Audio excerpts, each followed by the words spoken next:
Welcome to the introductory video on critical thinking in IT. This session will be on binary numbers. So what we'll cover is computer data, representing binary integers, converting from binary to decimal, converting from decimal to binary addition, and 2's complement.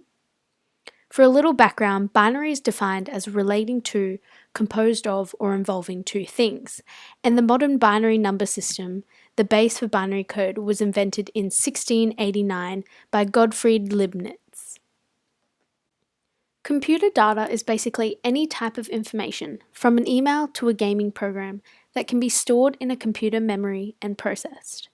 All kinds of information can be stored as long as it can somehow be represented using ones and zeros, otherwise known as the binary system, or base 2.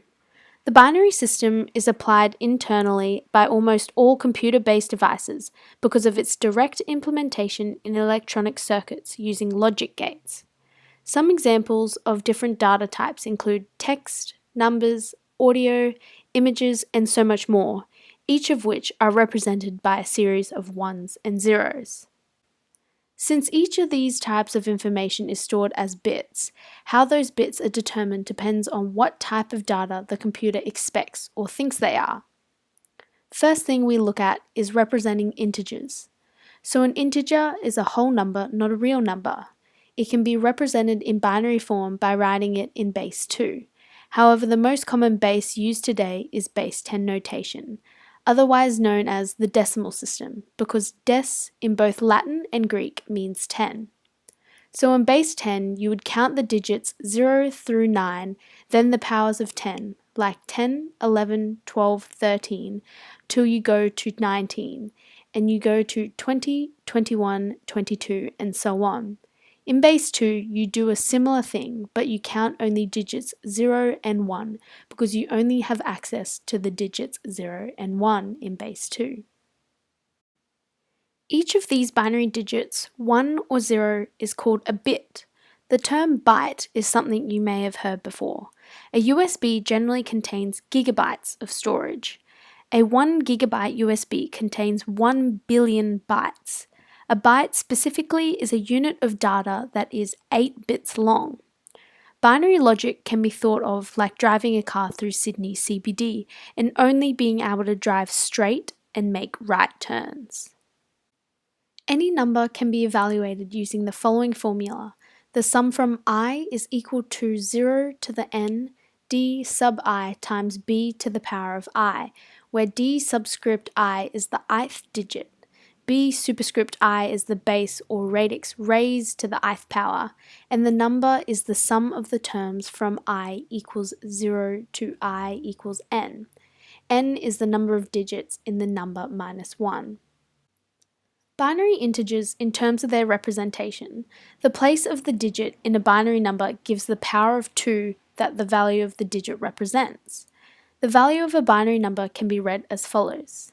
You will see that the bit position and those represent 2 to the power of something. So the rightmost one is 2 to the power of 0. The second rightmost one is 2 to the power of 1, and so on until you get to the far left one, which is 2 to the power of 7. So that number there is evaluated by looking wherever there's a 1 in the bit value and you count the particular power of 2 at that particular position. A fun fact about binary numbers is that if the last digit of the binary sequence is 1, the number is odd, but if the last digit is 0, the number is even. So for example, starting from the right-hand side, you'll see there's the 1 in bit position 0. That means we have one lot of 2 to the 0. There are no lots of 2 to the 1 because there is a 0 in the ones column. There are one lot of 2 to the 2 because there's a 1 in the 2 column, and so on. If you were to work those out, you would end up with 128 plus 64 plus 2 plus 1. So plus 4 plus 1, and the answer would be 197. And there's a couple of examples on the bottom there. The first one is 6 zeros and 2 ones would be 2 plus 1, which would equal 3, and so on. Binary, however, is not just used to represent numbers.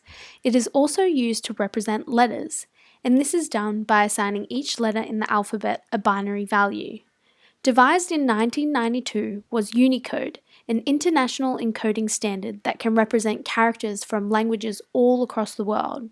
It uses a 32-bit encoding system that allows over 4 billion possible characters to be encoded. Converting from decimal to binary to convert any number n base 10 to binary, we would find the largest power of 2, which is less than or equal to n. Say for example 2 to the x and subtract 2 to the x from n, substitute n minus 2 to the x for n, then repeat step 1 until n minus 2 to the x becomes 0. We then assemble the binary number with 1s in the bit positions corresponding to powers of 2, used in the decomposition of n and zeros elsewhere. As an example, converting 770 to binary, we would find the largest power of 2 that's still less than or equal to 770. So that works out to be 512, because the next one over would be 1024. That would be too big. Since the largest power of 2 that fits into 770 is 512, we subtract 512 from 770, and that gives us 258 left over. Then we find the next largest power of 2, which fits into 258, which happens to be 256. We subtract 256, then we're left with 2. Then the next larger power of 2 that's less than or equal to is 2 to the 1, or 2. We subtract 2, that gives us a 0, and wherever we did the subtraction, we will put a 1 in that particular column, and the binary number that we end up with is 1, 1, and then there are 6 zeros, a 1, and a 0. Terms of addition. How do we add our binary numbers? Well, we add up each binary place and take any carryover into the next column. So here are some single-bit additions. 0 plus 0 is 0. 0 plus 1 is 1, 1 plus 0 is 1, 1 plus 1 is 0, carry the 1, and there's a couple of examples of multiple bit addition there down the bottom. 2 plus 4 is 6, 2 is 0, 0, 1, 0, 4 is 0, 1, 0, 0, and 6 will therefore be 0, 1, 1, 0. You're looking at the second one there. 7 plus 12 is 19. You'll see that 7 is 0, 1, 1, 1, and 12 is 1, 1, 0, 0. And there will be a carry in the second column from the left. 2's complement. When representing negative numbers in 2's complement, to represent a negative value x, we take the positive value of x and complement the bits and then add 1. So for example, let's start with a simple one, negative 2. We start with plus 2, and we'll see that that's 6 zeros and a 1 and a 0.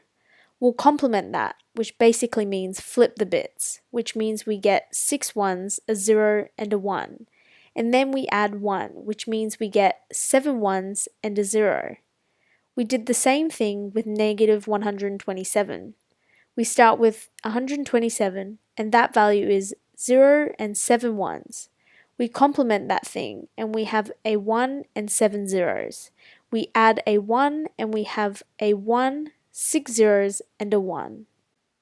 The reason why 2's complement is so important is because computers need different hardware to do addition and subtraction. However, by using 2's complement, subtraction becomes addition, so no hardware is required. So that's the long way in terms of doing 2's complement. The simpler way to do 2's complement is to start from the right-hand side of the binary number.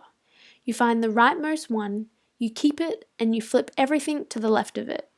So for example, down the bottom there with the plus 36, you will see that it's 0, 0, 1, 0, 0, 1, 0, 0. You find the rightmost one, we keep it, and everything to the right of it, so we will keep the 1, 0, 0 there. And then everything to the left of it, which was 0, 0, 1, 0, 0, we flipped and we have 1, 1, 0, 1, 1. So in summary, we've considered computer data, representing binary integers, converting from binary to decimal, converting from decimal to binary, binary addition, and 2's complement.